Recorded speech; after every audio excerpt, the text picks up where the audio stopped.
Top quality और consistent performance के लिए सिर्फ सिल्वर पंप नाम याद रखना।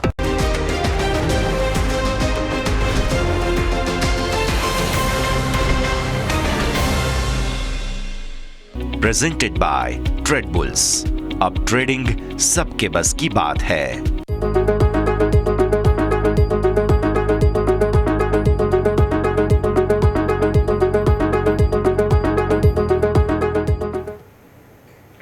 હેલો, સ્વાગત છે આપ સૌનું ક્લોઝિંગ કેપિટલમાં. ફાઇનલી માર્કેટ 26,000ની ઉપર અને bank Nifty all time high 59,000ને એક્ઝેક્ટ ટચ કર્યું અને તમે જો માર્કેટમાં નવા રેકોર્ડ હાઈ બની ગયા છે. માર્કેટ એક તેજીના જોશમાં છે. આગળ પણ શું તેજી રહેશે કે નહીં, દરેક પર નજર કરીશું. શરૂઆત કરી આજની ટોપ હેડલાઇન્સથી. બેંક નિફ્ટી 450 પોઈન્ટ વધીને 58,996 એટલે કે ઓલમોસ્ટ 59,000ના લાઈવ હાઈ પર. PSU bank index record high પર. એસબીઆઈ બેંક, કેનેરા બેંક અને લાઈવ હાઈ પર કારોબાર. બજારમાં સતત છઠ્ઠા દિવસે તેજી સાથે કારોબાર. નિફ્ટી 90 પોઈન્ટ વધીને 26,000ની નજીક. સેન્સેક્સ 300 પોઈન્ટ વધીને 24,900ની નજીક. મિડ કેપ સ્મોલ કેપ શેરમાં પણ સારી તેજી. એનબીએફસી શેરોમાં જોરદાર તેજી. Shriram finance, Bajaj finance, IFL finance અને મહિન્દ્રા ફાઇનાન્સમાં 2% સુધીની તેજી. તો અન્ય એનબીએફસી શેરમાં પણ સારી ખરીદદારી.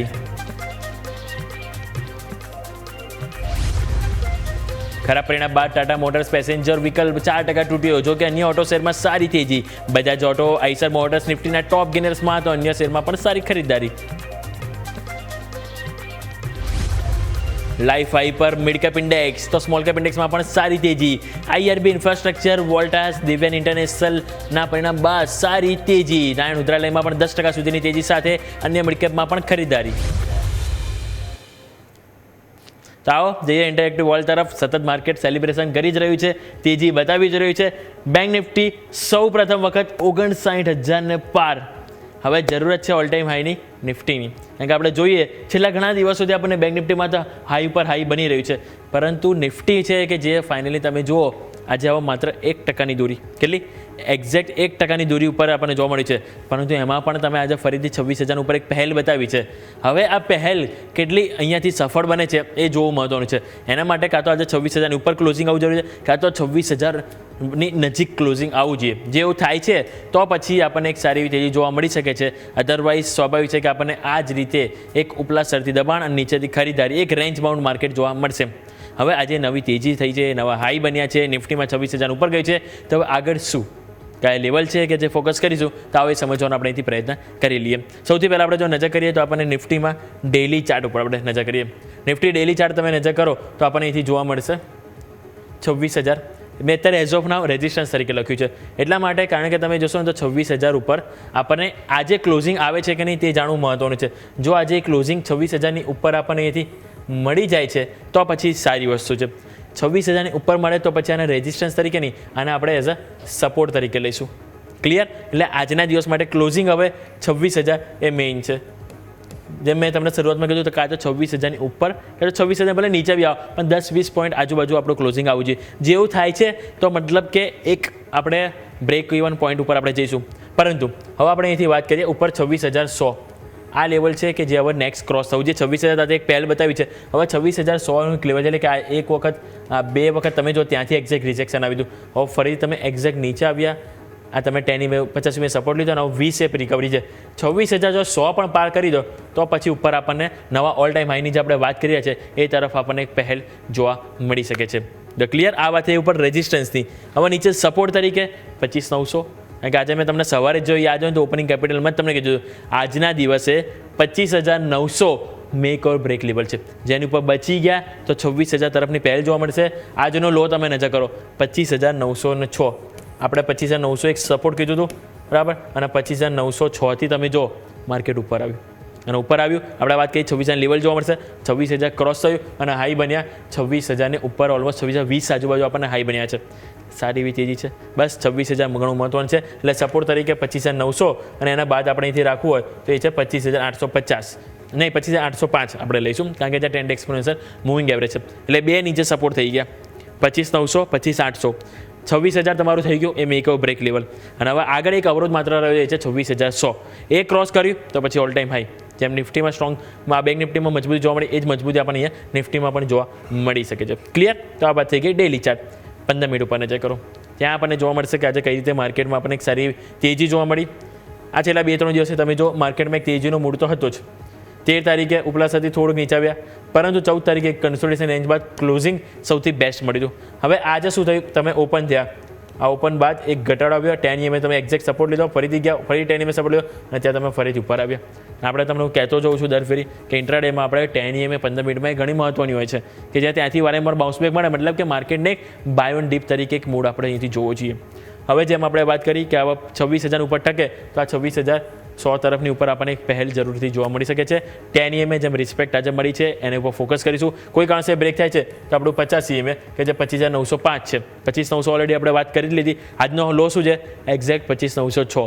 50 EMA કેટલી છે, 25,905. એટલે એક્ઝેક્ટ 50 EMA 15 મિનિટમાં ત્યાંથી આપણને ખરીદારી જોવા મળી છે. તો ક્લિયર? આ આપણે લેવલ અહીંયાથી ફોકસ કરીશું. આ OI ડેટા ઉપર નજર કરી લઈએ. OI ડેટા તમે નજર કરો નિફ્ટીમાં 26,000 કે જે આપણે અહીંથી હાઇલાઇટ કરવું જોઈએ. 3 કરોડ અહીં હાલ આપણને અહીંથી કોલ રાઇટર્સ જોવા મળી રહ્યા છે.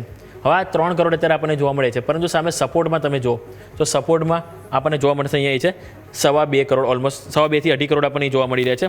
એ છે આપણે અહીંયા લાઈવ પર જોઈ લઈએ તો આપણને 25,900 ઉપર ઓલમોસ્ટ એક્ઝેક્ટ 2.36 કરોડ આપણને પુટ રાઇટર્સ છે.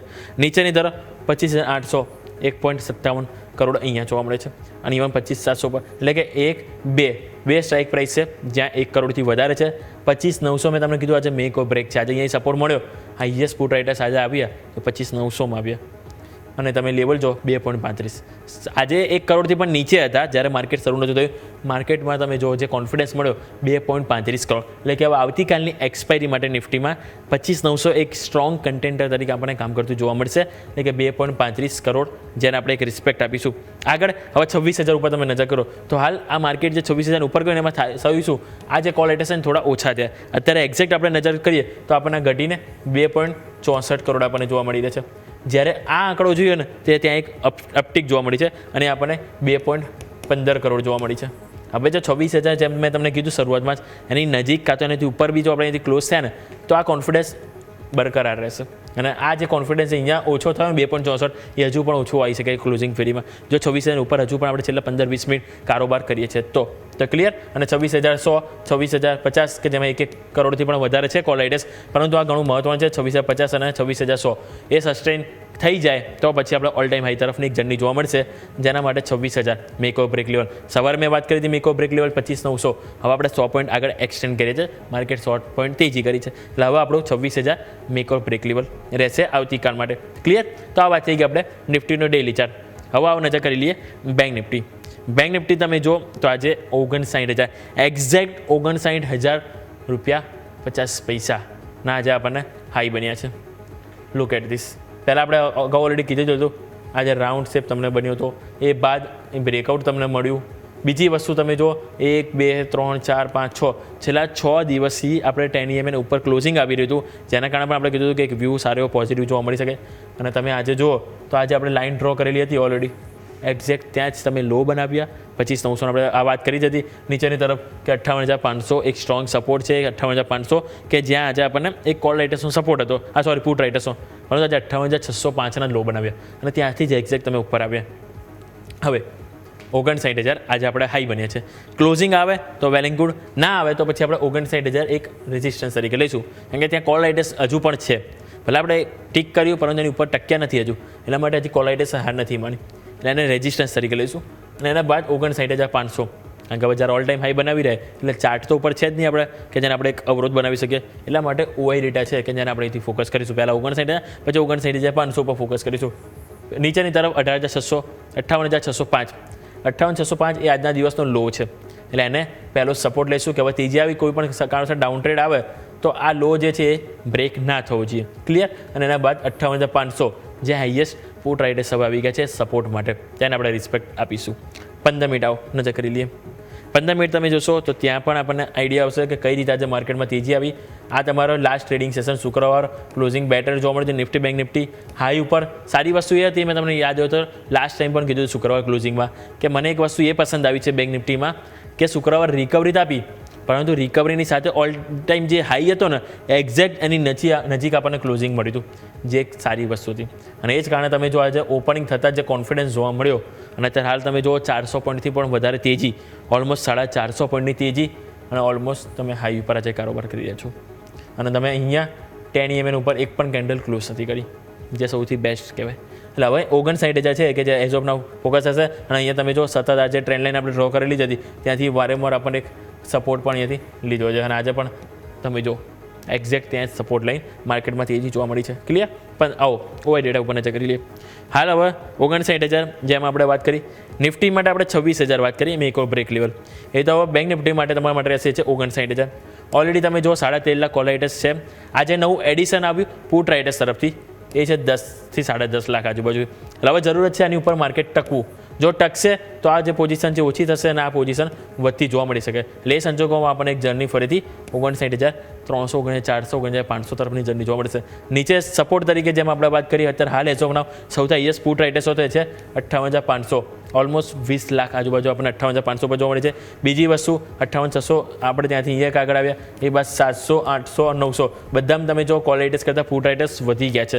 એટલે કે હવે નીચે સપોર્ટ ઘણા બધા બની ગયા છે. બસ જરૂરત છે 59,000 કે જ્યાં કોલ રાઇટર્સ હેવી ના થવા જોઈએ. એ હેવી થશે તો પછી માર્કેટ ફરી 58,500 તરફ જશે. નહીં થાય તો પછી આપણને જેમ વાત કરી પુટ રાઇટર્સ છે કોન્ફિડન્સ આપશે અને આપણને એક અહીંયા જર્ની જોવા મળી શકે છે 59,500 તરફની. તો ક્લિયર? આ વાત થઈ ગઈ આપણે નિફ્ટી બેંક નિફ્ટી બંનેમાં આપણે ચાર્ટને સમજવાનો પ્રયત્ન કર્યો. હાલ એક વખત ફરીથી આપણે જો લેવલ નજર કરી લઈએ, નિફ્ટી અત્યારે એક્ઝેક્ટ 26,005 ઉપર કારોબાર કરી રહી છે. મેક ઓર બ્રેક ઓલરેડી અહીંયા સાબિત થઈ જ રહ્યું છે. 26,000 બંને તરફથી ફાઇટ છે, call writers put writers. Bank Nifty તમે જો 58,950 ઉપર છે, 59,000 એક્ઝેક્ટ હાઈ બનાવે છે. હવે જોવાનું રહેશે કે બાકીનો જે સમય રહ્યો છે, ભલે આપણે નહીં કહેતા કે 59,000 ઉપર ચલો આવે તો સૌથી ગુડ છે, આવે તો સ્વાભાવિક છે. કોણ તેજી ના પસંદ આવે? 59,000નું લેવલ જો ઉપર આવે, ક્રોસ થાય, ક્લોઝિંગ આવે તો સૌથી બેસ્ટ છે. પણ ના થાય તો આપણે અહીંયા એમ માનીને ચાલીએ કે 58,900 કે એટલીસ્ટ એનાથી નીચે ના થવું જોઈએ ક્લોઝિંગ, કે એની આજુબાજુ થશે ઇટ્સ વેલ એન્ડ ગુડ. તો ક્લિયર? આ વાત થઈ કે નિફ્ટી અને બેંક નિફ્ટી. આવો એક બ્રેક લઈ લઈએ અને એના બાદ આપણે એક્સપર્ટ આપણી સાથે જોડાશે, એમની સાથે પણ વાત કરીશું કે આ સતત માર્કેટ તેજી બતાવી જ રહ્યું છે, તો સ્ટોક કયા ખરીદવા, કયા સેક્ટર છે કે જેમાં સારી એવી તેજી જોવા મળી શકે. નજર કરીએ એક બ્રેક બાદ.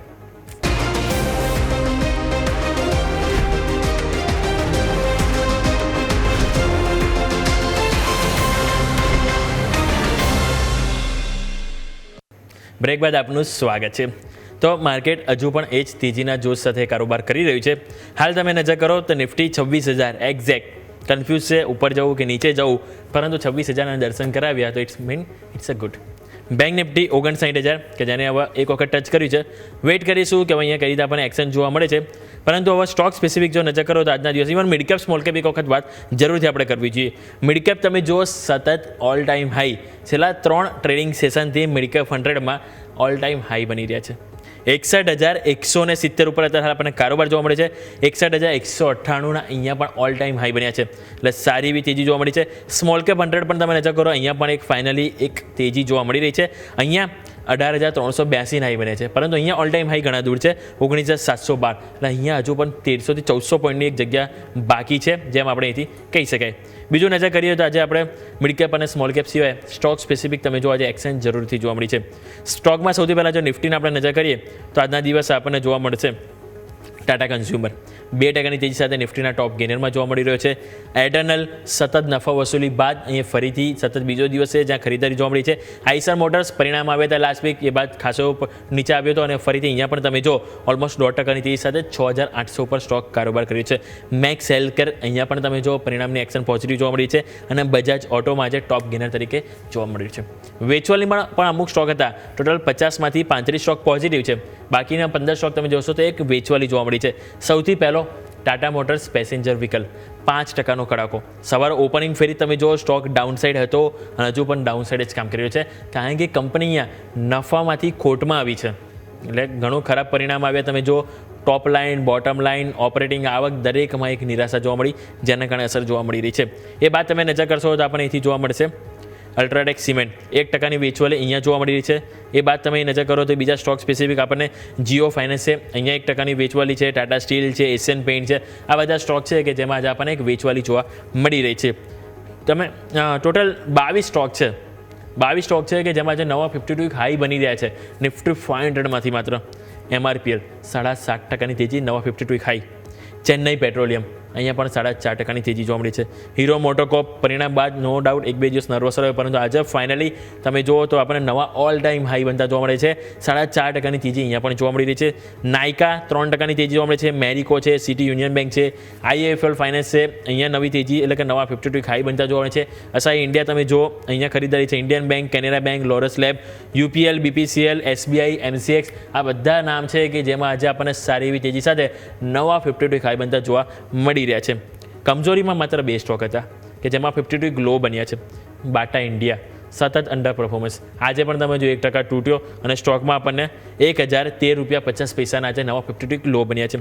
એની સાથે તમે જોશો કોઇન્સ લાઈફ સાયન્સીસ છેલ્લા 2 અઠવાડિયાથી સતત લો બનાવી રહ્યો છે અને આજે પણ તમે જો વેચવાલી 1 મહિનામાં 30% ઘટાડો આપણને કોઇન્સ લાઈફ સાયન્સીસમાં જોવા મળે છે અને સ્ટોક એક ટાઈમે 1300 ઉપર હતો અને અત્યારે તમે જો ₹608 52 વીક લો અહીંયા પણ બનતા જોવા મળી રહ્યા છે. એટલે અહીંયા પણ આપણે ફોકસ જરૂરથી હોવું જોઈએ.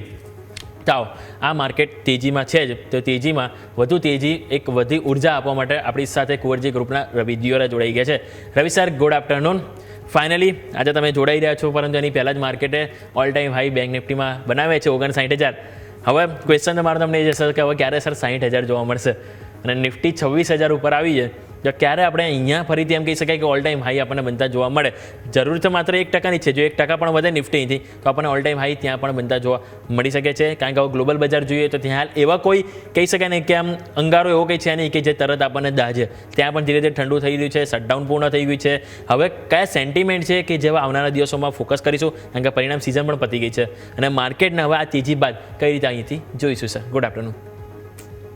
જર્થી ગુડ આફ્ટરનૂન. આઈ થિંક જે સેન્ટિમેન્ટની જરૂર છે, સેન્ટિમેન્ટ માટે પ્રિપરેશન્સ તો થઈ રહી છે. ઘણી વાર તો એવું બનતું હોય છે કે 1 પોઈન્ટથી બી હાઈ ચૂકી જતો હોય, હજી તો આપણે 1% દૂર છે. અને આમ પણ જ્યારે મીન્સ કે કોઈ બેટ્સમેન સેન્ચુરીની નજીક હોય કે નવા રેકોર્ડની નજીક હોય તો થોડું એ નર્વસ થતો હોય, ધીમે ધીમે રમવાનું સ્ટાર્ટ કરે. કારણ કે એને સૌથી મોટું પ્રોબ્લેમ શું હોય છે કે એને ડર હોય છે કે આઉટ ના થઈ જાય. લાસ્ટમાં રેકોર્ડ બનાવીને એ પારીને ખતમ કરે. તો શાયદ એવું લાગી રહ્યું છે કે માર્કેટ બી જ વિચાર રહ્યું છે કે અત્યારે મીન્સ કે લાસ્ટમાં થોડું સેફટી સાથે માર્કેટ પ્લે કરી રહ્યું છે, કારણ કે મીન્સ કે નવો હાઈ કરવો છે માર્કેટને.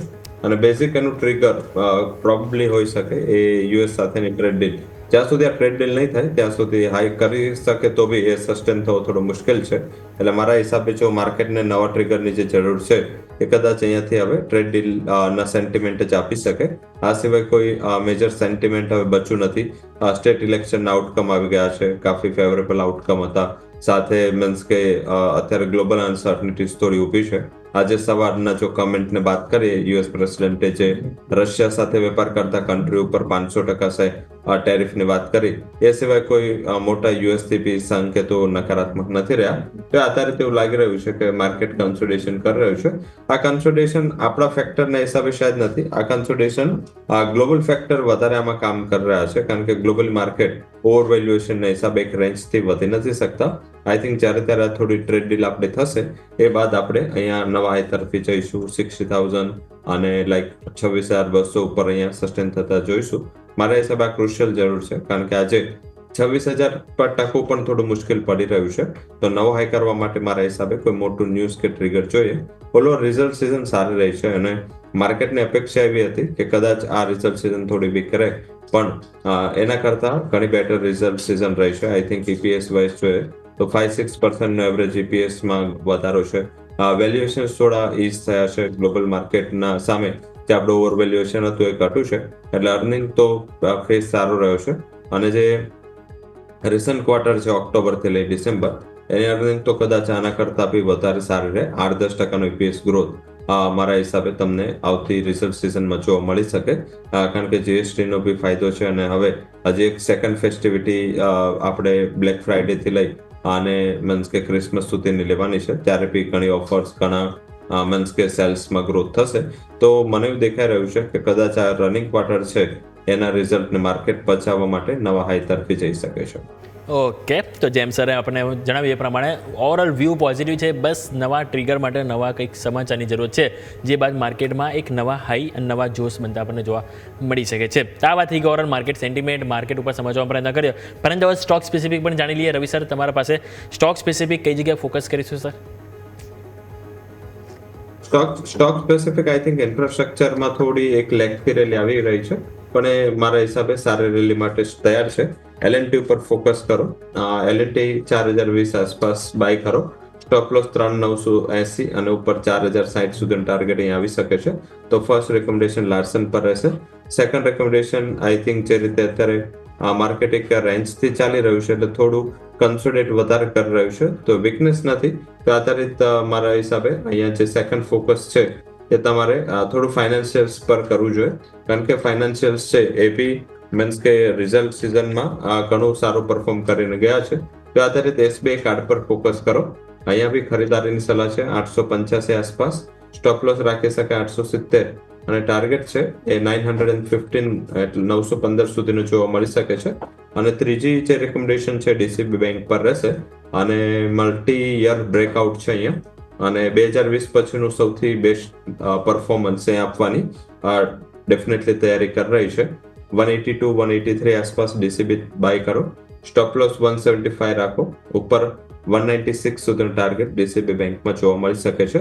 તો આ 3 રેકમેન્ડેશન લાર્સન, એસબીઆઈ કાર્ડ અને ડીસીબી બેંક આજની પ્રિફર્ડ પિક રહેશે. ઓકે, તો ટ્રિપલ પિક તરીકે અહીંયાથી આપણે ફોકસ કરીશું. ડીસીબી બેંક, એસબીઆઈ કાર્ડ અને એલએનટી ત્રણેયના ટાર્ગેટ અને સ્ટોપ લોસ આપના સ્ક્રીન ઉપર છે. ફોકસ કરવાની સલાહ રહેશે. સર, હવે આપણે અહીંથી વાત કરી સ્ટોક સ્પેસિફિક, પરંતુ આપણે બીજા સ્ટોક સ્પેસિફિક ચર્ચા શરૂઆત કરીએ એની પહેલાં મારે વાત કરવી છે, તો એ છે ગ્રો. સતત ગ્રો કરી રહ્યા છે. આપણે લાસ્ટ ટાઈમ પણ સર ગુરુવારના રોજ અહીંયાથી આપણે વાત કરી હતી, ત્યારે પણ તમે જુઓ સારી એવી તેજીમાં તો આજે 172 રૂપિયાના હાઈ બંધા જોવા મળે છે. આઈપીઓ 100 રૂપિયાથી તમે જો 114 રૂપિયા ઓપનિંગ, અને હાલી તમે આઈપીઓ ઓપનિંગ બાદ જોશો તો હજી એક અઠવાડિયું થયું છે અને એક અઠવાડિયામાં સ્ટોક 172 રૂપિયા ઉપર. લાસ્ટ ટાઈમ પણ આપણે સર વાત કરી હતી. તમે શું વાત કરી હતી? કામ કરો, પહેલાં આપણે દર્શકોને એક રિકેપ બતાવી દઈએ, એ બાદ સર આપણે અહીંથી નવી આગળ ચર્ચા કરીએ. તો રવિ સરની એક વખત આપણે રિકેપ બતાવી દઈએ. જે જીરોદાએ 10-12 વર્ષમાં કરું એ સેમ વસ્તુ ગ્રોએ 4 થી 5 વર્ષમાં અચીવ કરું, તો 50% ટાઈમમાં એનાથી આગળ વધી ગયો. ઓલવેઝ પાયોનિયર મીન્સ કે જ્યારે હોય છે જે પણ સેક્ટરમાં મોટું જ્યારે ચેન્જ થાય છે ત્યારે એ કંપનીને બહુ ટાઈમ લાગે છે. કારણ કે કંપની ટેકનોલોજી બનાવી દીધી, સિસ્ટમ બનાવી દીધી, માણસોને તૈયાર કર્યા, ટ્રેન કર્યા, પછી મીન્સ કે સેકન્ડ જ્યારે કોઈ કંપની ઓપન થાય છે ને એટલો ટાઈમ નથી લાગતો, કારણ કે આખો વે ક્લિયર હોય છે. ખાલી એને વે પર ચાલવાનું જોઈએ છે ને વે પર ગ્રો સારું ચાલુ. અને આઈ થિંક એમને મીન્સ ઘણો બધો બેનિફિટ આપો, અને મીન્સ કે વિધાઉટ બહુ મોટું એડવર્ટાઇઝિંગ સ્પેન્ડિંગ ગ્રો છે એ આટલું બધું સારું થયું. સાથે મીન્સ કે પ્રમોટર બી સાયલેન્ટ છે. તમે મીન્સ કે આટલું બધું ત્યાં બી એડવર્ટાઇઝમેન્ટ ખુદની પર્સનલ પબ્લિસિટી માટે નથી થતી. અને હું ઓલવેઝ બિલીવ કરું છું જ્યાં પ્રમોટર પર્સનલ કેપેસિટી કરતા કંપનીની કેપેસિટી ઉપર ફોકસ કરતા હોય એ કંપનીમાં શેર હોલ્ડર પણ ફોકસ કરે છે. મારા હિસાબે આ શરૂઆત છે. હજી પણ જે સ્ટેલર પરફોર્મન્સના ચાર્ટ તમે MCX, BSE, કેમ્સ આ બધાના જોયા, એ જ રીતે એનું એક સારું પરફોર્મન્સ આપશે. 35% તો ઓલરેડી ચાલી ગયો છે. કદાચ 1 મહિનાથી 3 મહિના, જ્યારે 1 મહિનાનો લોક ઇન ખતમ થશે, 3 મહિનાનો લોક ઇન ખતમ થશે એન્કર ઇન્વેસ્ટરનો, ત્યારે થોડી વોલ્ટાલિટી જરૂરથી જોવા મળશે. બટ સ્ટેલર કંપની છે. જો તમારી પાસે ટાઈમ હોરાઇઝન છે, તમારી પાસે કોઈ કેપેબલ નથી, કારણ કે 28% માર્કેટ શેર ધરાવે છે આ કંપની ઇન્ડિયન માર્કેટમાં, તો મારા હિસાબે ડેટા બી એટલો સ્ટ્રોંગ છે કંપની પાસે. અને આગળ જતા 152 નો જે મેં ટાર્ગેટ આપો તો એ તો ઇન્ટેક રહેશે, બટ ટાઈમનો બાર નથી, તો 200 સુધીના ટાર્ગેટ તમે જોઈ શકો છો. તો આપણે અહીંથી નજર કરી કે જેમ સરે આપણને વાત કરી હતી 152, સવારે આપણે વાત કરી હતી ગુરુવારના રોજ, અને ઇવન 153ના હાઈ આપણને એ જ દિવસે સાંજે બન્યા હતા. વાત કરી હતી સર ત્યારે આપણે 132ના લેવલ હતા, આપણે એ બાદ 153 હાઈ એ જ સેમ દિવસે બન્યા હતા. હવે તમે નેક્સ્ટ તમે વાત કરી 200 રૂપિયા, તો શું સર હવે 200 રૂપિયા માટે કેટલો ટાઈમેથી રાહ જોઈશું સર? મારા હિસાબે આઈ થિંક જે રીતે પરફોર્મન્સ છે 200 રૂપિયાનો ટાર્ગેટ છે. આમ જનરલી જોઈએ તો એક બેન્ચમાર્ક છે. બાકી આઈ થિંક અહીંયાથી બી વધારે એના પરફોર્મન્સ જોવા મળી શકે, કારણ કે જ્યારે BSE નો IPO આવ્યો હતો, જ્યારે કેમ્સ હતું, ત્યારે બધાને ઓવર વેલ્યુએશન ઘણું લાગતું હતું, અને પછી જે પરફોર્મન્સ આપ્યું ત્યારબાદ જે મોમેન્ટમ ઉપર આ બધી કંપનીઓમાં શું થાય છે, લાઈક ઇટરનલ બી જ્યારે આવ્યો ત્યારે બધાને રિસ્ક હતું. આ બધી કંપનીઓમાં શું થાય, રિવર્સ હોય છે કે કંપનીનો શેર પહેલા ચાલી જાય પછી ટાર્ગેટ રિવર્સ થાય. એટલે આપણે મીન્સ કે એ ટાઈમે બી લાઈક જ્યારે માર્કેટને ઓવર વેલ્યુએશન લાગી રહ્યું હતું, આપણે 200 નો ટાર્ગેટ તો ડેફિનેટલી ઇન્ટેક રહેશે. આ 200 ના ટાર્ગેટ માટે તો હજી હોલ્ડ કરવાનું જ છે. અને ઉપરની બાજુ જે મારા મત મુજબ જે નવો ટાર્ગેટ છે એ તમને 232, અને ઓલ ઓવર મને એવું દેખાઈ રહ્યું છે કે 250 સુધી ટાર્ગેટ એક્સટેન્ડ કરી શકાય. બટ એકવાર જો નિયર અબાઉટ ટુ 200 આવે છે તો મારા હિસાબે એટલીસ્ટ તમારી જે 100 રૂપિયાની પોઝિશન છે એને 50% જેવી પોઝિશન પર નફો બાંધી લેવો જોઈએ. 50% પોઝિશનને આપણે બીજા ટાર્ગેટ માટે વેઇટ કરી શકાય, કારણ કે જ્યારે ત્યારે ફરીથી મીન્સ કે જે આ 1 મહિના 3 મહિનાનું લોકઇન ખતમ થશે ત્યારે થોડું અનવાઇન્ડિંગ પ્રેશર આવશે. બટ ઓલ ઓવર મારા હિસાબે ફંડામેન્ટલ સાઉન્ડ છે, અને જો ટાઈમ બાર ના હોય તો હોલ્ડ કરવું જોઈએ. 200 આસપાસ મારા હિસાબે પાર્શિયલી બુકિંગ માટે વિચારવું જોઈએ. ઓકે, ઇન શોર્ટ આપણે કેપિટલ એક વખત બાંધી લેવી જોઈએ 200 ના લેવલ ઉપર. અને સર નવી ખરીદી માટે સર લેવલ કોઈ વેઇટ કરીશું કે અહીંયાથી પણ કરી શકાય? અમારા હિસાબે નવી ખરીદી માટે વેઇટ કરવું જોઈએ, કારણ કે 72% નું રિટર્ન આજના હાઈથી ઓલરેડી IPO લિસ્ટિંગ બાદ આવી ગયું છે. તો આટલા સારા પરફોર્મન્સ પછી નવી ખરીદી એક્યુમ્યુલેશનના પાર્ટ રૂપે કરવી જોઈએ. લાઈક એ ફોર્સે 50% જેવી ખરીદી તમે 160-158 વચ્ચે કરો, બાકીનું રેસ્ટ દરેક 10 પોઈન્ટના ઘટાડે બીજી 10% ખરીદી કરતા રહો. અને જે લોકો બાકી રહ્યા છે 30 દિવસનો ટાઈમ લિસ્ટિંગ બાદ જોવે, જ્યારે 30 દિવસ થઈ જાય ત્યારે એકવાર અનવાઇન્ડિંગ આવશે.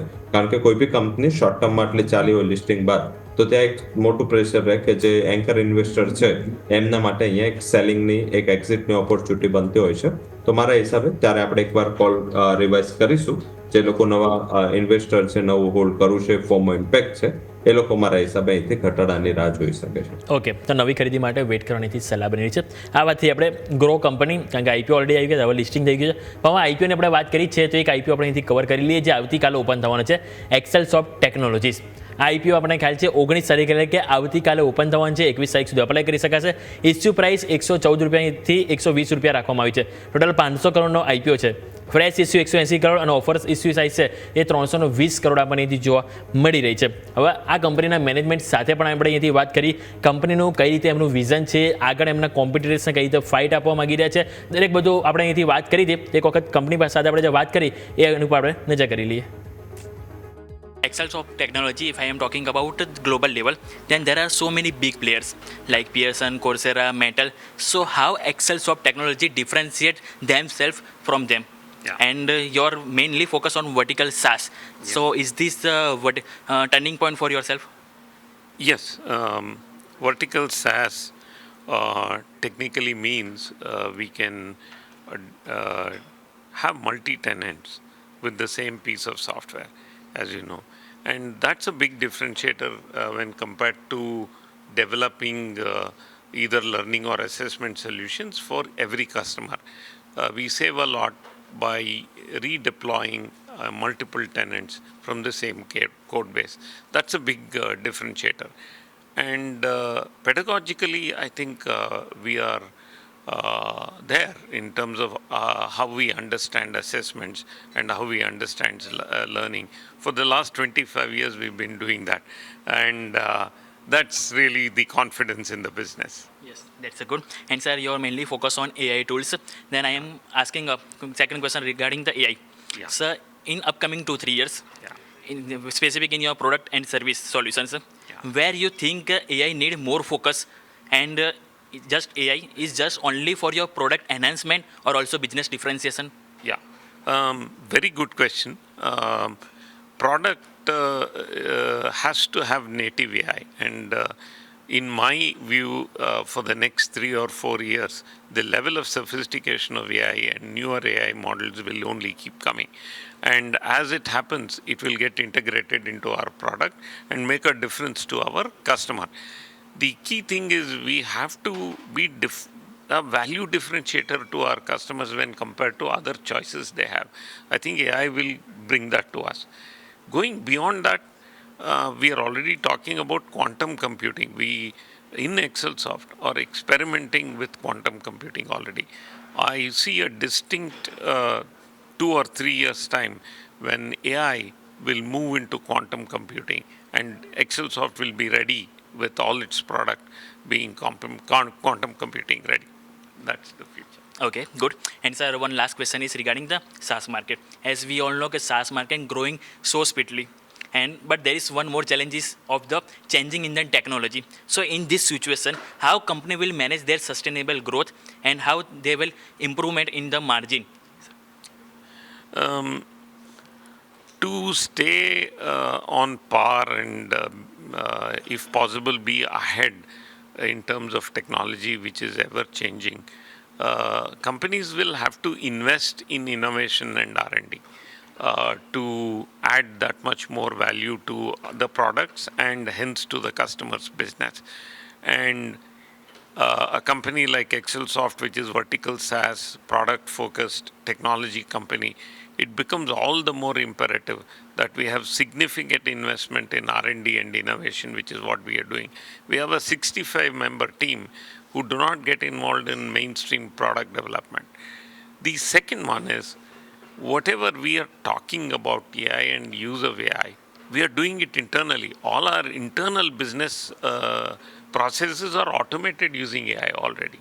So what we speak and preach, we practice internally. Okay, good. And wish you all the best, sir, for the IPO. Thank you. Thank you very much for your time. And thank you. Thank you very much. તો આપણે અહીંથી વાત કરી હતી એક્સેલસોફ્ટ ટેકનોલોજીસના management સાથે. રવિ sir, તમારી પાસે review લેવા માંગીશ ટેક સાસ કંપની સાસ એટલે કે સોફ્ટવેર એઝ અ સર્વિસીસ જે કંપની છે. એક તો પહેલાં તો સર તમે આનું સેક્ટર કઈ રીતે જોઈ રહ્યા છો, અને બીજી વસ્તુ કે જે આઈપીઓ લઈને આવી છે કંપની એક્સેલસોફ્ટ ટેકનોલોજીસ, એ આઈપીઓ લિસ્ટિંગ પર્પઝ અને લોંગ ટર્મ પર્પઝથી તમને કેવો લાગી રહ્યો છે સર? જો કે સેક્ટર તો આઈ થિંક કે બેઝિક જોઈએ તો મીન્સ કે આમ એઆઈ બેઝ પર માર્કેટ આખું ગયું પછી સાસને એટલી બધી importance in terms of investment કે વેલ્યુએશન લોકોએ નથી આપી. અને મારા હિસાબે આમ જોઈએ તો બેઝિક મોડલ છે, મીન્સ કે આ મોડલ સિવાય આઈટીનું સ્ટ્રક્ચર ચાલે નહીં, બટ એક્સપોનેન્શિયલ ગ્રોથ માટે એઆઈપી જરૂરી છે.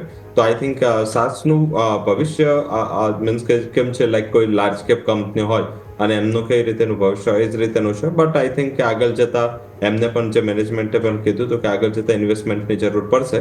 હા, લિસ્ટિંગ ગેઇન માટે મને એવું દેખાઈ રહ્યું છે કે કદાચ તમે અહીંયા મીન્સ જઈ શકો. લોંગ ટર્મ જો ઇન કેસ આ રીતેનો લિસ્ટિંગ ગેઇન થાય 20% કે 15-20% જેવું, તો આઈ થિંક પછી ત્યાં વેલ્યુ બચતી નથી બહુ ખાસ. અને આઈ થિંક કે પછી શું થશે, અત્યારે ઓલરેડી જે સેક્ટર છે એની ઉપરના વેલ્યુએશન પર તો ઓલરેડી એ લોકોએ આસ્કિંગ પ્રાઇસ પર આપી દીધું છે. લાઈક તમે પી જો તો આસ્કિંગ પ્રાઇસ પર મોર દેન 30 પી છે, 34 પી છે, 1:3 ઉપરનું પ્રાઇસ ટુ બુક છે. આ ઉપરાંત જો તો તમે બેઝિકલી જે એનું આરઓસી છે, રિટર્ન ઓન કેપિટલ એમ્પ્લોયડ, એ બી મીન્સ કે માંડ ડબલ ડિજિટમાં પહોંચ્યું છે, 10% આસપાસનું છે. તો બધું જ થોડું કન્ઝર્વેટિવ છે, એટલે તમે લિસ્ટિંગ ગેઇન માટે જઈ શકશો, લોંગ ટર્મ માટે સલાહ નથી. ઓકે, લિસ્ટિંગ ગેઇન માટે એક વખત અપ્લાય કરી શકાય છે, લોંગ ટર્મ માટે હાલ સલાહ નથી બની રહી. ફોકસ કરીશું. હવે સ્ટોક સ્પેસિફિક વાત કરીએ આજના એક્શન મોડમાં. તો રવિ સર, સૌથી પહેલો જ મારો ક્વેશ્ચન પૂછ્યો છે જે ગ્લેનમાર્ક ફાર્મા. પરિણામમાં સર અહીંયા ક્વેશ્ચન પહેલાં એવું થાય કે એવું તો શું ખરાબી હતી કે સ્ટોક આજે નેગેટિવ છે? નફો કંપનીનો 72% વધ્યો, આવક 76% વધી છે, કંપનીના ઇબિટા તમે જો 600 કરોડથી 2359 કરોડ, ઓલમોસ્ટ 4 ગણા થયા છે. માર્જિન 17.5% ઇમ્પ્રુવમેન્ટ થઈને 39%, છતાં સ્ટોક આજે 4 થી 5% ડાઉન સાઇડ. એ બાદ રિકવરી પણ આવી, 1.5% ઉપર ગયો, પરંતુ ઉપલા સ્તરથી ફરીથી દબાણ, અત્યારે 2%નો ઘટાડો. તો સર શું કારણ છે કે સ્ટોકમાં જે દબાણ આવ્યું સર? પ્લેસમેન્ટ, જે આપણે આગળ પણ ચર્ચા કરી હતી કે કોઈ બી સ્ટોક છે રિઝલ્ટ પહેલા પ્લેસમેન્ટ આપી દીધું હોય તો પછી એકવાર રિઝલ્ટ ટાઈમે ત્યાં થોડી નફારૂપી વેચવાલી આવતી હોય છે. બેઝિકલી ગ્લેનમાર્ક વર્સેસ પીએસ ખાસું એવું વેલ્યુએશન લઈને ચાલી રહ્યો હતો. આઈ થિંક જે મેં કદાચ આ પોર્ટફોલિયોમાં જ્યારે સ્ટોક લીધું બહુ પહેલા, મીન્સ કે around 2 years back I think અમે પોર્ટફોલિયોમાં લીધું હતું, ત્યારે 500-600 આસપાસનો પ્રાઇસ હતો 23માં. પછી સ્ટોક છે એક સાઈડ ચાલ્યો છે અને આઈ થિંક 2 વર્ષમાં સ્ટેલર રિટર્ન કંપની આપ્યું છે. અને મીન્સ જે એક્સપેક્ટેશન્સ હતી કે કદાચ મીન્સ કે આ કંપની પોતાના યુએસ શેરને લીધે કે પોતાના જે વર્ઝન છે એમાં પર્ટિક્યુલર જે કોવિડ પછી આ કંપનીને ઇસ્યુ એ થયા કે જે લાઈફ સેવિંગ ડ્રગ્સ છે એમાં બેઝિકલી માર્જિન્સ અને સેલ્સ બંનેનો ડિગ્રોથ હતો, તો બધી નકારાત્મક પરિસ્થિતિ 23 એન્ડ સુધીમાં અહીંયા ખતમ થઈ અને પછી માર્જિન ઇમ્પ્રુવમેન્ટ યુએસમાં મીન્સ કે શેર બી એનો સારો વધ્યો, સેલ્સ બી સારું થયું. રિસન્ટ જે એક્વિઝિશન છે એનું આખું જે પરિણામમાં ગેમ ચેન્જર છે એ કંપનીનું કરંટ એક્વિઝિશન છે. એક્વિઝિશન હિસાબે જ આ આખો પ્રોફિટ આવ્યો છે. એટલે માર્કેટ અત્યારે એવું સમજે છે કે જો આ ના હોય તો કંપની કદાચ લોસમાં જઈ શકે, 9% રેવન્યુનો ડિગ્રોથ હોત, બટ તો આ ઓલરેડી છે, આ કંઈ છૂટી પડવાનું નથી ને કંપની એકવાર કરી લીધી છે. એટલે બેઝિકલી શું છે કે માર્કેટ ઘણીવાર ઇન્ટરપ્રિટેશન બી શું કરે છે ખ્યાલ નથી આવતો, કારણ કે આ 1 ક્વાર્ટરનું જો કદાચ એક્વિઝિશન હોય તો આપણે આ વિચારી શકીએ કે કદાચ આ ક્વાર્ટરમાં ડ્યુ ટુ ધીસ ઇવેન્ટ અહીંયા મર્જર થયું છે, આવતા ક્વાર્ટરમાં આ પોસિબલ નથી. આ આવતા ક્વાર્ટરમાં બી આ કંપનીનું એક્વિઝિશન રહેવાનું છે ને વર્ષો સુધી રહેવાનું છે, કારણ કે પાર્ટ બની ચૂક્યું છે.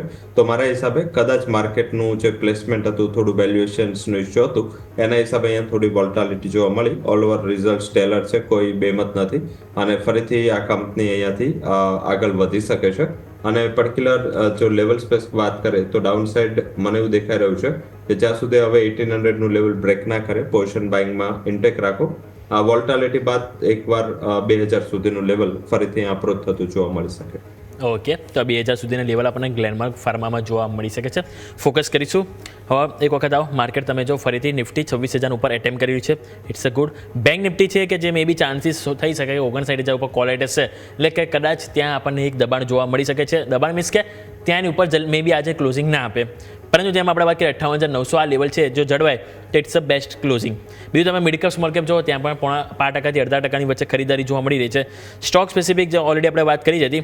બીજું આપણે જો નજર કરીએ, ઇવન એક આવો પહેલાં એની પર વાત કરીએ, પહેલાં રવિ શર્મા તમારી સાથે મારે વાત કરી છે ઇન્સ્યોરન્સની. અત્યાર સુધી સારું એવું હતું કે પ્રદૂષણ વધે તો લોકોની હેલ્થની તબિયત એટલે કે તબિયતમાં ખરાબો થાય, પરંતુ હવે જે પ્રદૂષણ જે વધવાથી લોકોનું ખિસ્સાની પણ તબિયત બગડવાની છે, એવું હાલના જે સમાચાર આવે એ પરથી લાગી રહ્યું છે. કારણ કે ઇન્સ્યોરન્સ કંપનીનો એથી પ્રીમિયમ વધારવા ઉપર ફોકસ કરી રહ્યા છે. એમનું કહેવું છે કે દેશના પ્રદૂષણના કારણે ક્લેમમાં વધારો થઈ શકે છે. પોલિસી બજારનો જે ડેટા અત્યારે હાલ આવ્યો 2025માં એમના દ્વારા મુજબ જાણવા મળ્યું, ટોટલ ક્લેમમાં 14% વધારો થયો છે વાર્ષિક બેઝિસ. અને જે ખાસ કરીને એમાંથી જે શ્વાસની સમસ્યા એમાં 11%, કાર્ડિયકમાં 6%નો વધારો થયો છે. 60,000 અને 80,000ના ક્લેમમાં ગંભીર સમસ્યા ક્લેમ 2 લાખ ઉપર ટોટલ અહીંથી પહોંચી ગયા છે. અને જે ટોટલ જે ક્લેમમાં પ્રદૂષણના ક્લેમનો હિસ્સો 8% સામે આવ્યો છે. અને આ જે વધતા પ્રદૂષણને જઈને હવે ઇન્સ્યોરન્સ કંપની ડિસિઝન લઈ રહી છે કે અહીંયાથી 14% મે બી તેમના પ્રીમિયમમાં વધારો જોવા મળી શકે છે. તો ઓવરઓલ આ જે બાબત છે એને સર ઇન્સ્યોરન્સ કંપની સાથે કઈ રીતે જોઈશું સર? પોઝિટિવ લઈશું કે નેગેટિવ લઈશું સર?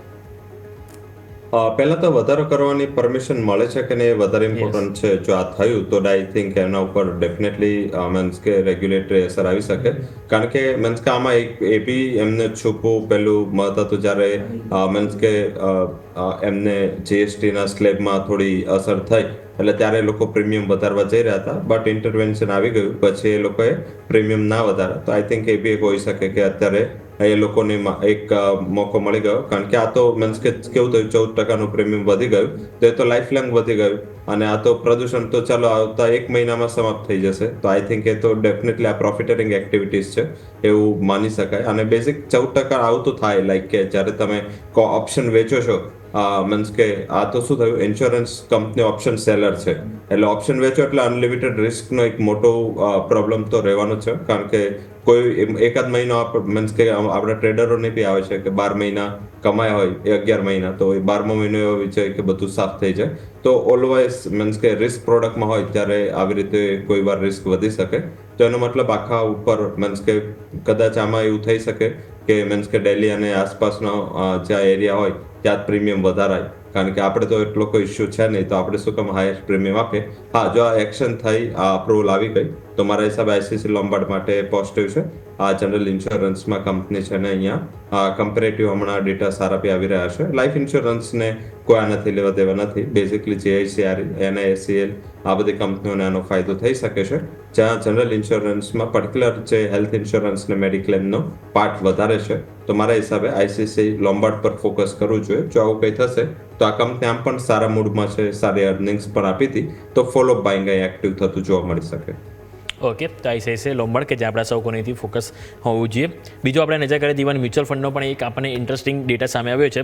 અત્યારે આપણને ખ્યાલ છે કે ઓક્ટોબર મહિનામાં ટોટલ 10 આઈપીઓનું થઈને 13,500 કરોડનું અહીંયાથી રોકાણ કરવામાં આવ્યું હતું મ્યુચ્યુઅલ ફંડ દ્વારા. 10 આઈપીઓમાંથી મ્યુચ્યુઅલ ફંડ ઇન્ડસ્ટ્રી તમે જુઓ ને તેમાંથી 45,000નું અહીંયાથી રોકાણ કરવામાં આવ્યું.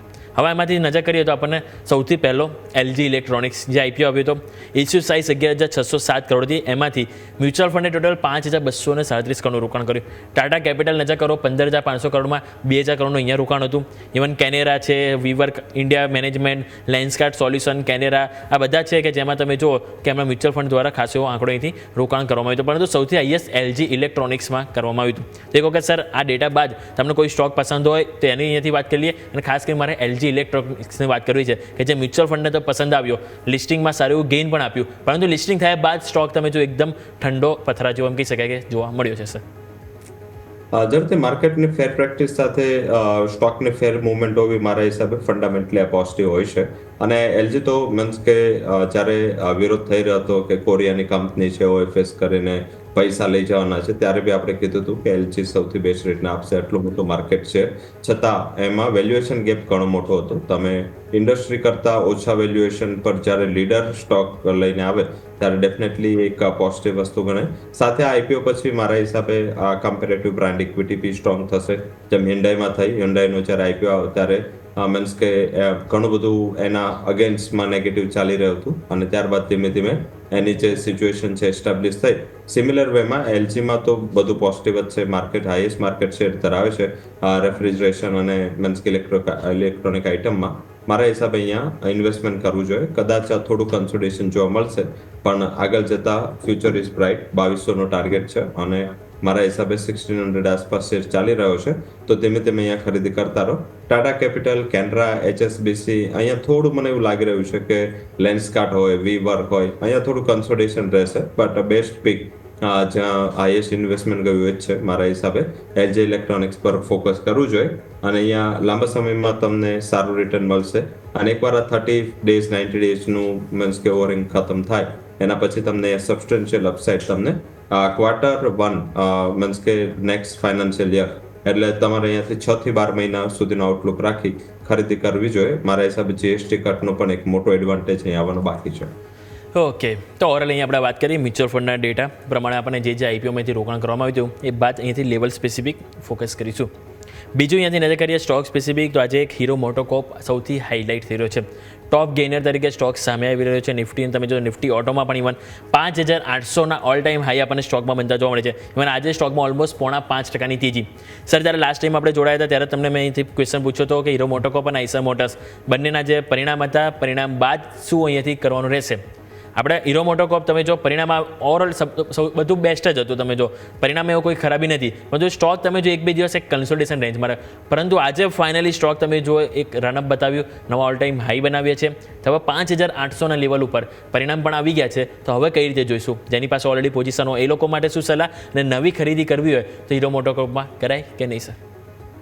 ઝડપથી હીરોમાં આપણે જેમ વાત કરી હતી, કારણ કે ત્યાં પરિણામો એક મ્યુટેડ પરિણામોની એક્સપેક્ટેશન હતી. અને સેકન્ડ શું હતું કે હીરોમાં જે સૌથી પોઝિટિવ વસ્તુ એ હતી કે એનું પ્લેસમેન્ટ કમ્પેરેટિવ તમે આઈસર મોટર, બજાજ ઓટો આ બધાની સામે જો તો હીરો એક માત્ર એવો સ્ટોક છે જેને ઓલ ટાઈમ હાઈ આ વર્ષનો લગાવ નથી. બાકી બધી જ કંપનીઓ 2 વ્હીલર 4 વ્હીલર બધી જ કંપનીઓએ નવા ઓલ ટાઈમ હાઈ કરી દીધા છે, ઇન્ક્લુડિંગ આઈ થિંક સીવીનું પણ ઘણી બધી કંપનીઓના ઓલ ટાઈમ હાઈ થયા છે. માત્ર ટાટા મોટર અને હીરો મોટોકોર્પ આ બે કંપની એવી હતી જેને નવો ઓલ ટાઈમ હાઈ નહોતો લગાવ્યો, કારણ કે ત્યાં જે સેલ્સના આંકડાઓ આવી રહ્યા હતા એ થોડા વીક હતા. સાથે આનું જે તેજીની શરૂઆત ઓલરેડી થઈ હતી જ્યારે આને 6%નું નેગેટિવ સેલ્સનો ગ્રોથ આપ્યો, જ્યારે આખી ઇન્ડસ્ટ્રી જીએસટીના હિસાબે ઘણું સારું કરી રહી હતી. તો મારા હિસાબે પ્લેસમેન્ટ બી અહીંયા સ્ટ્રોંગ હતું. આઈસર મોટર છે ત્યાં અર્નિંગની એક્સપેક્ટેશન્સ બહુ હાઈ હતી, મીન્સ કે માર્કેટની જે અનુમાન હતું એ એક્સ્ટ્રીમ લેવલ પર હતું, કારણ કે એમના સેલ્સના આંકડાઓ બી એવા હતા. રોયલ એનફિલ્ડનું સેલ્સ 1 લાખ ઉપર પહોંચી ગયું. પણ રિસન્ટ જે ક્વાર્ટર છે જ્યાં આપણે અત્યારે છે એમાં કંપનીએ ઘણા બધા રેકોર્ડ્સ બનાવ્યા છે ઇન ટર્મ્સ ઓફ સેલ્સ. સીવી અને બંને રોયલ એનફિલ્ડ બંને સારું સેલ્સ ગ્રોથ થઈ રહ્યું છે. ત્યાં ડિસ્પાઇટ કે પરિણામો માર્કેટની અનુમાન આસપાસ રહ્યા છતાં બી ભાવમાં એક સસ્ટેનેબિલિટી છે. તો આઈ થિંક બંને સ્ટોક મને એવું દેખાઈ રહ્યું છે કે કમ્પેરેટિવ સારા છે. અને આઈ થિંક ઉપર એક બ્રેકઆઉટ લેવલ જે આઈસર મોટર છે એના માટે એક 6,940નો હર્ડલ છે, જે કુદાવશે 7,200 સુધીનો ટાર્ગેટ આવશે. અને હીરો મોટોકોર્પ છે એમાં થોડું મારા હિસાબે નફારૂપી વેચવાલી જો કરવી હોય તો એક લેવલ તમે 6,000 આસપાસનું ધ્યાન રાખો. 5,980 6,000 એવું કોઈ લેવલ મળે છે તો ત્યાં એકવાર પાર્શિયલ પ્રોફિટ બુક કરી લેવું જોઈએ. ઓકે, તો ઓવરઓલની આપણે વાત થઈ હીરો મોટોકોર્પ કે જ્યાં આપણે સૌ કોઈથી ફોકસ રાખીશું. બીજું સ્ટોક સ્પેસિફિક ઇવન આપણે વાત કરી જ છે ઓટો સ્ટોકની, તો આપણે અહીંયા ટાટા મોટર્સ પેસેન્જર વ્હીકલ્સ એ આજે હાઇલાઇટ થઈ રહ્યો છે. ટોપ લૂઝર્સ તરીકે સવારે ઓપનિંગ તમે જો 3% સાથે થયું, એ બાદ 5% તરત જ 2 મિનિટમાં 5% ઘટાડો, અને એ 5%નો ઘટાડો હજી પણ સસ્ટેઇન છે. કોઈ જ ખરીદારી લોકો આપણને જોવા નથી મળી ન્યૂનતમ સ્તરે પણ. સ્ટોક 52 તમે જો ઓલમોસ્ટ નજીક હવે જોવા મળી રહ્યો છે. 324 હતા અને ઓલરેડી આજે 363ના આજે આપણને લો બનતા જોવા મળી છે. ઇવન સર જોઈએ તો ઓવરઓલ દરેક ટાટા ગ્રુપ, ખાલી ટાટા કોમ્યુનિકેશન, ટાટા કન્ઝ્યુમર, જો બેને બાદ કરી દઈએ તો મોટાભાગના આપણે જોઈએ ટાટા ગ્રુપ પરફોર્મ નથી કરી રહ્યા. અને આજે જે ઘટાડો આવી રહ્યો છે ટાટા મોટર્સ પેસેન્જર વ્હીકલ્સ, એને કઈ રીતે સર જોઈશું? જ્યારે ટાટા ગ્રુપમાં જ્યારે વચ્ચે થોડી કોન્ટ્રોવર્સી ચાલુ થઈ ત્યારે મારા હિસાબે આજે ફેક્ટર છે એક્ટિવ થતું જ દેખાયું. અને આ ફેક્ટર એટલે એક્ટિવ થયું કે બેઝિક છે ટાટા ગ્રુપમાં જે કોર્પોરેટ એથિક્સને લઈને ઓલવેઝ એ થોડું સ્ટ્રોંગ રહેતું હોય છે. પણ ટાટા મોટરમાં અહીંયા મીન્સ કે જે કરેક્શન છે એનું રીઝન કમેન્ટ્રી વધારે છે. મારા હિસાબે જે ટાટા મોટર સાઈડથી જે કમેન્ટ્રી આવી અને લાઈક એમાં બી એમના જે યુકે ઓપરેશન્સને લઈ અને મીન્સ કે જે જેએલઆરના ઓપરેશનને લઈ જે 2000 કરોડને વન ટાઈમ લોસ માર્કેટે ડાયજેસ્ટ કરી લીધો હતો. હાલાકી મેનેજમેન્ટે કીધું કે આવતા ક્વાર્ટરમાં હજી પણ આની ઇમ્પેક્ટ આવવાની બાકી છે, તો એને લઈ થોડું માર્કેટે આને નકારાત્મક પરિસ્થિતિ તરીકે જોયું. તો મારા હિસાબે આ સૌથી મોટું અને સૌથી એક ફેક્ટર હતું કે જેના હિસાબે આખું જે થીમ છે એ ડીએક્ટિવ થઈ ગઈ. સેકન્ડ જે ફેક્ટર છે મીન્સ કે ફેક્ટર એ રહ્યું કે કમ્પેરેટિવ તમે જો ટાટા મોટરમાં તો જ્યારે ડોમેસ્ટિક ફંડામેન્ટલમાં ચેન્જ થાય છે પોઝિટિવ, ત્યારે ગ્લોબલ ફંડામેન્ટલમાં થોડું નેગેટિવિટી હોય છે. અને ડોમેસ્ટિક સારા હોય તો અહીંયા તો આઈ થિંક એ થોડું ચેસ થઈ રહ્યું છે. અને આઈ થિંક એ જોતા એવું દેખાઈ રહ્યું છે કે હજી પણ મીન્સ કે પોસ્ટ કરેક્શન પણ હજી જ્યાં સુધી 1-2 ક્વાર્ટરને આપણે અર્નિંગ ના જોઈએ ત્યાં સુધી, કારણ કે ડીમર્જરનો બી કેસ છે અને ટાટા ગ્રુપની કંપનીઓ આમે ડીમર્જર પછી થોડું કન્સોલિડેશન કરતી હોય છે. તો આખી ટાટા સમૂહમાં આ થોડો ઇસ્યુ રહ્યો છે. ઓલ ઓવર જો ટાટા ગ્રુપમાં હાલમાં કોઈ થોડું એટ્રેક્ટિવનેસ દેખાઈ રહ્યો તો ટાટા પાવરમાં છે.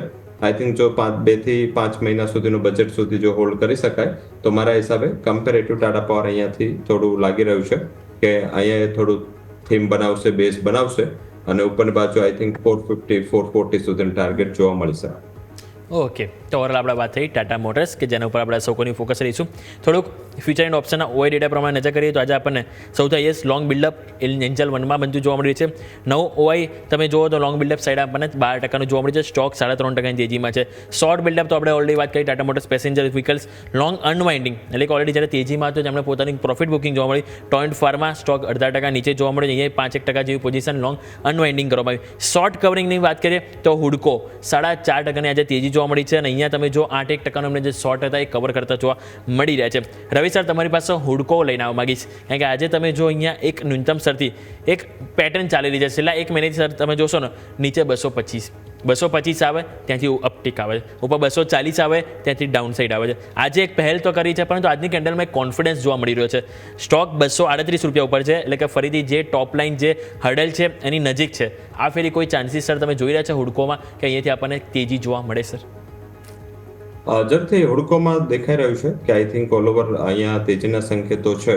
અને મીન્સ કે અમારે એક દિવાળીની પીક પી છે આ હુડકો અને અમે એક વર્ષ માટે સલાહ બી આપી છે. હુડકોમાં મારા હિસાબે એક બજેટનો બી ઓલવેઝ બેનિફિટ રહેતો હોય છે. અને જે આજની કેન્ડલ ને ગઈકાલની મીન્સ કે શુક્રવારની કેન્ડલ હતી એ બંને મેં બિહાર ઇલેક્શનને આભારી હતી. માર્કેટ એવું એક્સપેક્ટ કરી રહ્યું છે કે હવે જે રિફોર્મની પેસ છે થોડી એટ્રેક્ટિવ થશે, થોડી સિગ્નિફિકન્ટ વેથી ઉપર જશે. અને મીન્સ ગવર્મેન્ટ જો રિફોર્મની પ્રોસેસ આગળ વધારે છે તો મારા હિસાબે અહીં એક સારી તેજીનો અપસાઇડ જોવા મળી શકે. આમ પણ અંડર પરફોર્મન્સ ઘણા ટાઈમથી કર્યું છે. 242નું એક હર્ડલ છે હુડકોમાં. જેવું આ બ્રેક થાય તમને ઉપરની બાજુ 270 સુધીના લેવલ જોવા મળી શકે છે. તો બાઇંગને હોલ્ડ કરવું જોઈએ અને બ્રેકઆઉટથી સારું નજીક જ છે. અને એક જ કેન્ડલમાં આઈ થિંક થોડું કન્સોલિડેશન એને વાઇપ આઉટ કરી દીધું છે. હા, એક હર્ડલ બ્રેક થાય 242 પછી જે તેજીની પેસ છે એ થોડી ઇફેક્ટિવ અને થોડી સ્માર્ટ બની શકે છે. કરંટ લેવલથી જે લોકોનું બાઇંગ છે લોકો 232ના સ્ટોપ લોસથી હોલ્ડ કરી શકે છે. અને આ એક અપડેટ છે, ગ્રોમાં સર્કિટ લાગી ચૂકી છે 170-20ની. હવે એક સર્કિટે સીધો જ આપણો ટાર્ગેટ આવી શકે છે.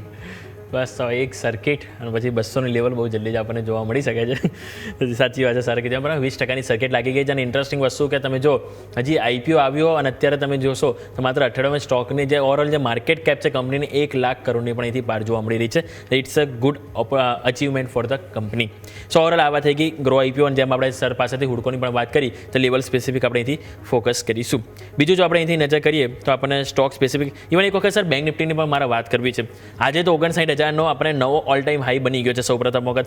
હવે ક્વેશ્ચન એ થાય કે અત્યાર સુધી આપણને જે સપોર્ટ જે બેંક નિફ્ટીને મળ્યો છે એ સૌથી વધારે જોઈએ તો સરકારી બેંક તરફથી મળ્યું છે. કારણ કે જે મેઇન હેવી દિગ્ગજ છે HDFC બેંક છે, ICICI એક્સિસ, એ બધા એટલું બધું કોઈ ખાસ પરફોર્મન્સ નથી આપ્યું બેંક નિફ્ટીના આટલી તેજીમાં. તો 59,000થી માની લો કે તમે જેમ કે કોઈ બી ટ્રિગર આવો પોઝિટિવ તો બીજો અહીંયાથી આપણને સારી એવી તેજી આવે તો સર એ તેજી 59,000થી 60,000ની જે જર્ની છે એમાં પણ શું ક્વેશ્ચન એ થાય છે કે સરકારી બેંક ઉપર જ ફોકસ કરીશું કે હવે થોડુંક શિફ્ટિંગ આપણે પ્રાઇવેટ બેંક ઉપર કરવું જોઈએ સર. અને એમાં સર મારે એક સ્ટોકની વાત કરવી છે કોટક મહિન્દ્રા બેંક. કારણ કે અહીંયા સ્ટોક સ્પ્લિટના સમાચાર માટે બોર્ડ બેઠકનું આયોજન છે શુક્રવારે. તો અહીંયા કઈ રીતે એક્શન જોઈ રહ્યા છો સર?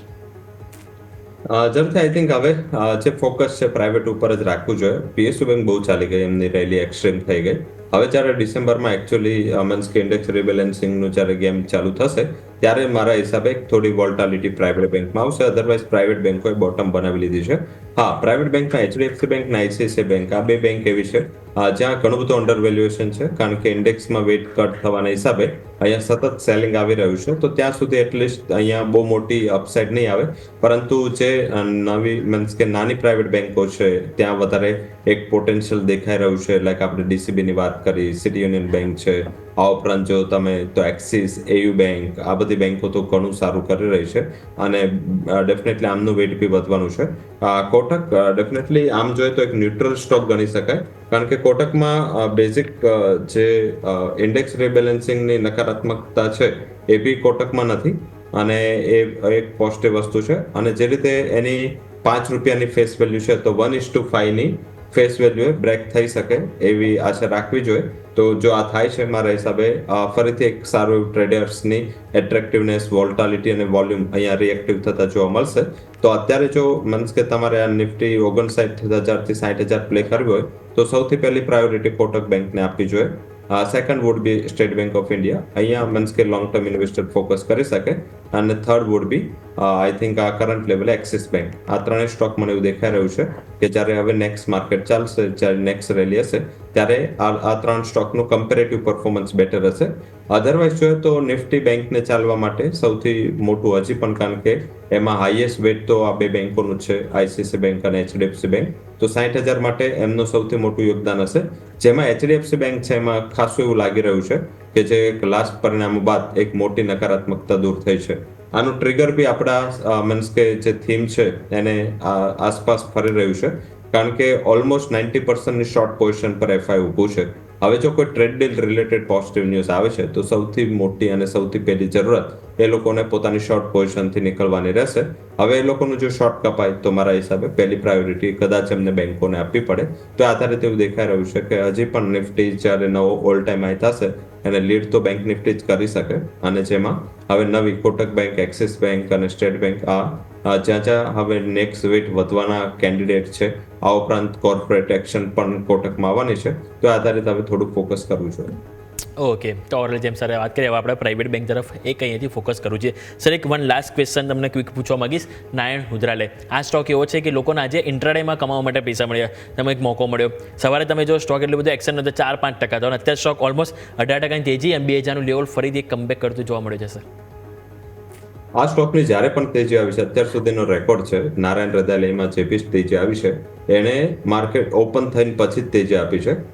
લાઈક તમે જોશો તો 3 માર્ચ 2025 ત્યાં બી આટલી મોટી તેજી હતી પણ શરૂઆત થઈ ફ્લેટ. મીન્સ કે સેકન્ડ એની તેજીનો રાઉન્ડ સ્ટાર્ટ થયો એ હતી 7 એપ્રિલ. ત્યારે બી એક મોટું ગેપ ડાઉન થયું અને ખુલ્લો જ નીચે 1450 આસપાસ ત્યાંથી તેજી થઈ. એના પછી તેજી થઈ 27 જૂને. એ દિવસે બી ઓપન થયો ફ્લેટ, પછી નીચે બી ગયો અને પછી ત્યાંથી એને 15-16% તેજી આપીને આજે બી ઓપન થયો છે ફ્લેટ. એટલે ઓલવેઝ જે તેજીની સારી મોટી સૌથી મોટી કેન્ડલ છે એમાં નારાયણ હૃદયાલય ઓપનિંગ ફ્લેટ કર્યું છે. એટલે ડેફિનેટલી જેવું નામ છે એવું જેનું કામ છે તો સારું રિટર્ન આપવા માટે જાણીતો છે. મારા મત મુજબ હવે આ 2370નું જે ઇનિશિયલ હર્ડલ હતું ત્યાં સુધીના ટાર્ગેટ માટે વેઇટ કરવું જોઈએ. ઓકે, તો ઓવરઓલ જેમ સરે વાત કરી આપણને અહીંથી વ્યૂ પોઝિટિવ જોવા મળી રહ્યો છે 900 એટલે ફોકસ કરીશું.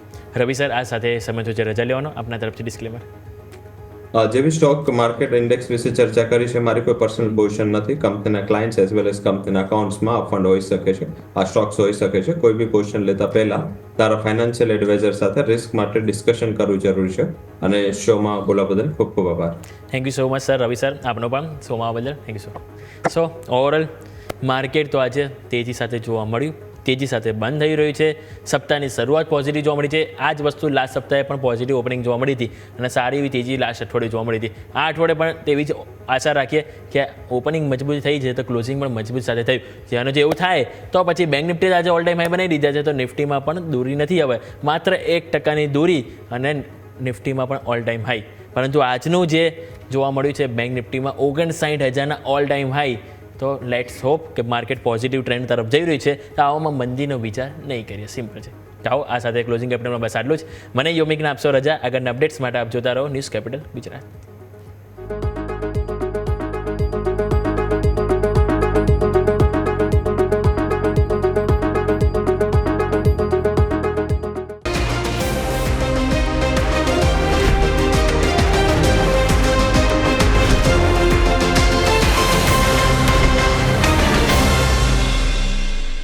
Presented by trade bulls. अब ट्रेडिंग सबके बस की बात है.